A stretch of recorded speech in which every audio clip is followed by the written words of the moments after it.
Hey guys, we got a trailer here. We got a trailer for Ant-Man and the Wasp. This will be my breakdown for it, or the reaction for it. Let's get into this and jump in and break this down. So the first shot here, we just get a shot of the city. Looks pretty cool there with Paul Rudd's voiceover, just pretty much asking Evangeline Lily Wasp if she would have wanted to, she would have helped Captain America if he had asked, type of thing. So it was an interesting idea. Get her opinion, get the idea of see where Hope Van Dyne and the Wasp and Hank Pym, where do they stand on the Sokovia Accords, and how do they stand on that? I mean, I feel like they would obviously sign on to not signing on that. I mean, they wouldn't want Darren Cross in the first movie to kind of to make the suits and stuff and sell the Yellow Jacket suits. Although he was selling to Hydra, and they knew that he was selling to anyone who would buy them. The Hydra, the 10 Rings, any one of those guys they were selling to. So he didn't care who he was selling to. So it is a different situation, but it is a different idea to see where things go with this, see what they think and what their opinion is on the Accords and signing on all that stuff. So it is pretty cool there. We get this shot of the city, and then we get a shot, like, again, as he's talking to her, telling about Cap and stuff. Would Wasp wanted to have helped and stuff with that? She says, who knows? We'll never know, I guess. But if I did help, you wouldn't have gotten caught, which is kind of funny to see that.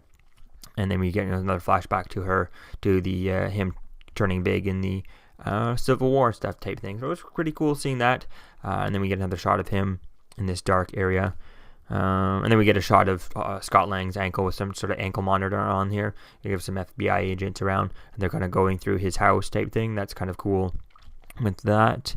And then we get to see, his daughter type thing. She's in it a few parts throughout the trailer, but nothing really significant other than this type thing. And then we get to see Hope Van Dyne and Hank Pym just kind of looking off at something, maybe something on their screen. Looks like they're in their kind of bunker type thing underneath his house. We'll have to wait and see where that is. Or it could be something new. So we do see some new buildings later on in the trailer. We get Hope Van Dyne and Hank Pym with all kinds of army and SWAT and military, like a little bit everyone. It looks like there's 100 guys surrounding them. So that's going to be cool to find out what that is. Assumingly it has something to do with the fact that Scott Lang is a fugitive for helping Captain America and all that stuff. So maybe they're involved with that, or maybe there's something totally new.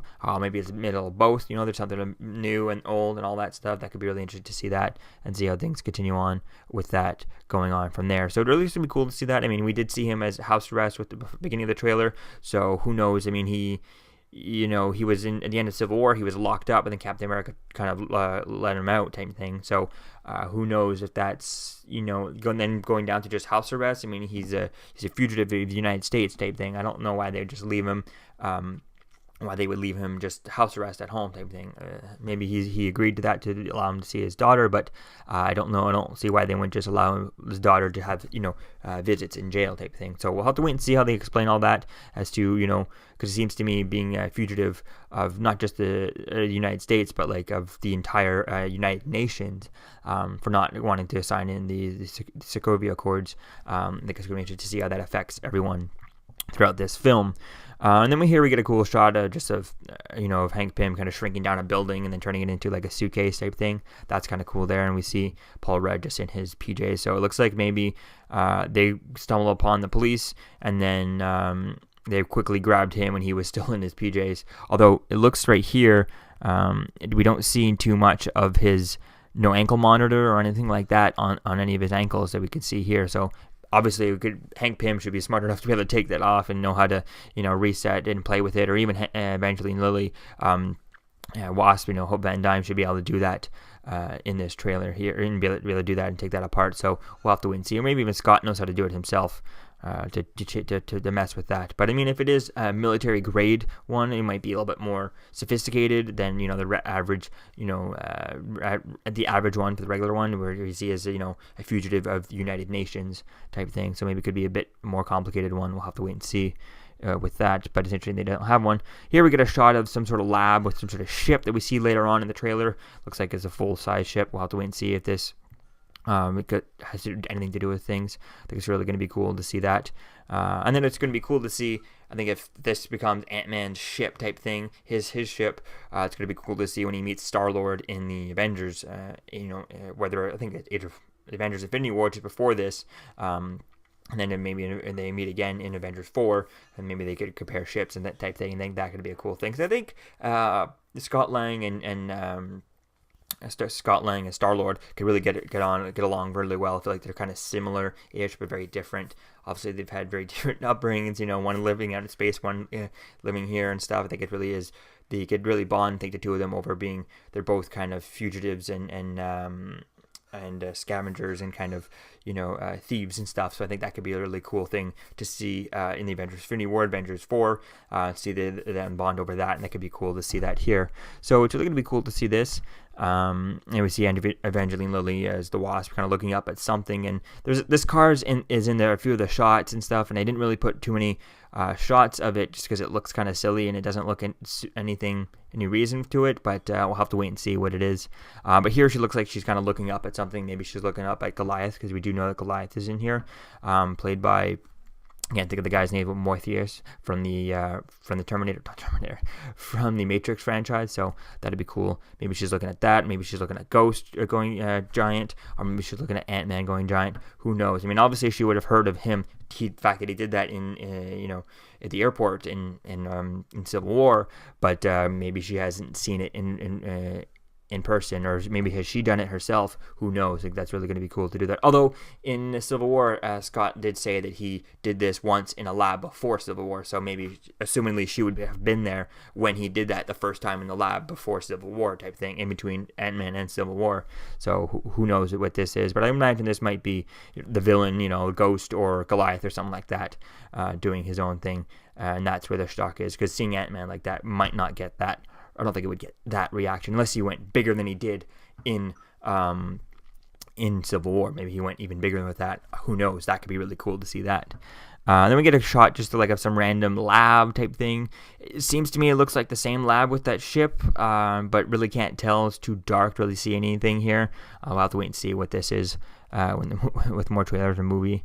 Then we get a shot of some sort of Ghost, shrinking, growing. It's hard to tell. I mean, they can reverse these frames, just play them in backwards or something, or they change things all the time. They un-CGI things. They remove things from trailer all the time. Marvel does to hide spoilers. They remove Spider-Man from all kinds of shots from the Civil War movie, and then so this one who knows what this is, but it looks definitely like the Ghost we see later on in the trailer. And here we have Morpheus from the Matrix as what's his face as the I can't think of the guy, but Giant Man.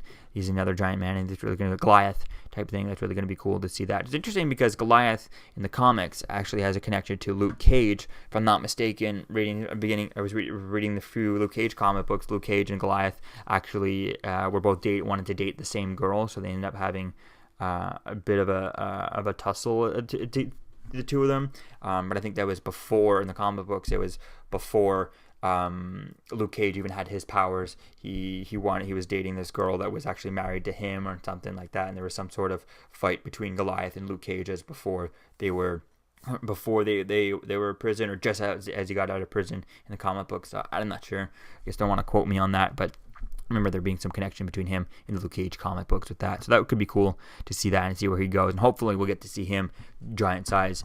I think it's interesting that they went with an older person rather than someone, the same age as because he's clearly a little bit older than Paul Rudd and stuff, and Evangeline Lilly. So we'll be interested to see how that plays off, and how long has he been Goliath? How long is he doing this? I mean, obviously we haven't heard of him as Goliath, so I feel like maybe this is his first time. But has he been shrinking down, doing other things in secret somewhere else?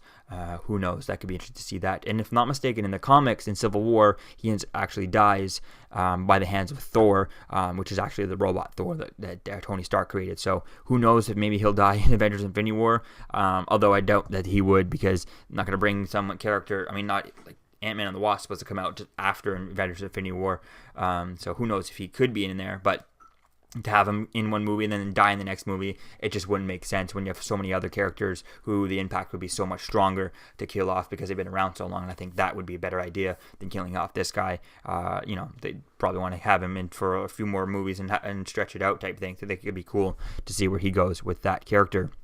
Then we get just some shots of Ant-Man shrinking. Then we get a hand of Ghost on some motorcycles. I think there's some set photos that kind of show her driving around chasing the van. And here we see the van kind of shrinking down, and it goes underneath. We see it tiny here, then it goes, and they press the button where they have this Hank Pym connected to the car, which is pretty cool. And then they go big, and it launches the car pretty far. So that's pretty cool to see that. And then And then we get the cool shot. This is the one that all the videos have been using as their thumbnails on YouTube. And this is pretty cool with the giant Ant-Man. It looks kind of interesting. I kind of want to compare this one maybe to the Civil War scene, just to see, is he bigger than this? You know, how big is his ship? I mean, it's hard to tell because he's far away. He's in the water, but we don't know the depth of the water. I mean, his head is pretty big. You know, he seems a little bit bigger than he was in Civil War. So this could be really cool.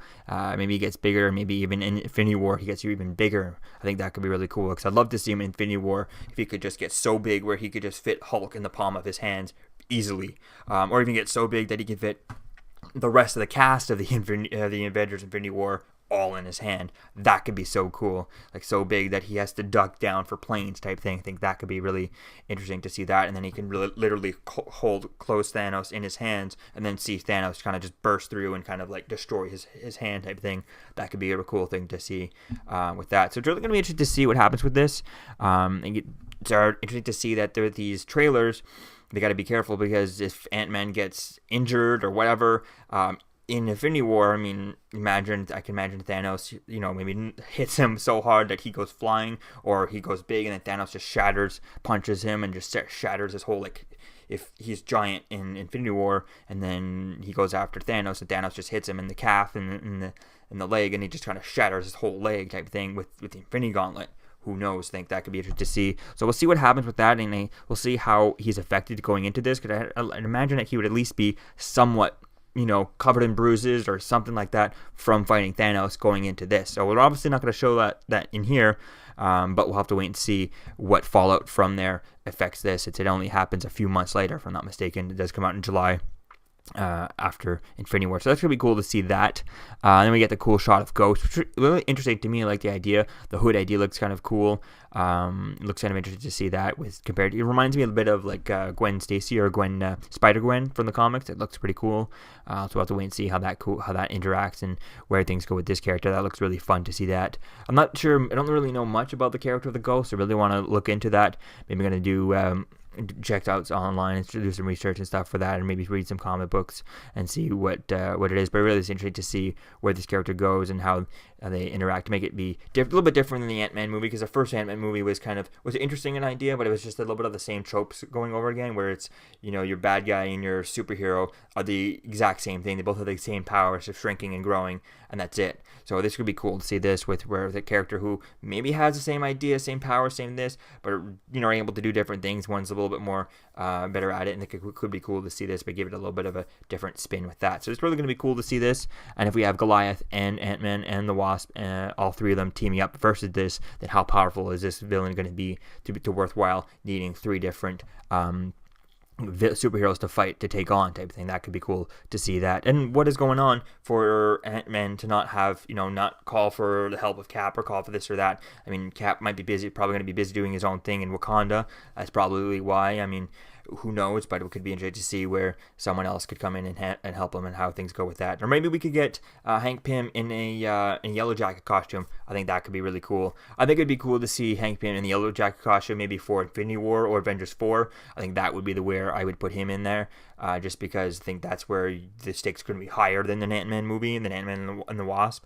And then having him coming in there, that's when he needs, you know, they need his tech, he needs his brain to kind of go in and do things. I think that could be really cool, seeing Hank Pym put on the Yellow Jacket at the end of this in a hidden scene. Maybe he puts it on and it teases that he'll have that Yellow Jacket on for Infinity War. I think that could be cool, because maybe some reason, you know, Tony Stark and Hank Pym and Doctor Strange or whatever, the three biggest minds in the MCU, need to go shrink down and go inside Thanos to attack him or something like that, or grow to do things or whatever. But that could be cool to play with that in the movie. So, and then we get a shot here just of Ant-Man in some sort of dark place. Really don't know what it is. Maybe it's the same place as we saw the ship, or the same stuff we saw before. It does remind me of the first movie, so maybe it's the same place where they're just training type thing underneath Hank Pym's place. Then we get a shot of Paul Rudd and Evangeline Lilly. Looks like they're getting hot and heavy. Who knows what's going on in this scene? It looks like it, but it could just be they cut it that way just before to tease you and send you in the wrong direction. So who knows what this is, but it really could be fun to see that. We did have a teaser of their relationship in Ant-Man, so we'll have to wait and see what's going on with that here type thing. And then we get a shot of just the ship again, and it looks like it's being shrunk down to the microverse, and that could be really cool to see that. If I'm not mistaken, I did hear that there were some descriptions of footage that were shown at Comic-Con or D23 where these things were kind of huge, and they were fighting, and Ant-Man was fighting them in the city type thing, so that could be cool. Maybe he's accidentally, someone goes down here, goes and just starts shooting these things with growth rays, and then all of a sudden they're huge and in the waters, and Ant-Man's fighting them underwater as a giant man. I think that could be really cool to see that there. And then we get a cool shot just of the Wasp kind of beating up these guys in this kitchen. And then we get a cool shot with her mask off, and little detail in her costume. Looks pretty cool with that. And then we see just her running along the knife that was thrown at her. That was really cool. That was really cool to see that. I definitely can't wait to see a lot of these things in Infinity War. I think that's really where it's really going to be fun to see that with the trailers of Infinity War and him kind of Thanos throwing all kinds of stuff at people. Seeing Ant-Man running all across the things and Wasp running across them was really going to be fun to see that. Then we get a shot of her just showing off her blasters.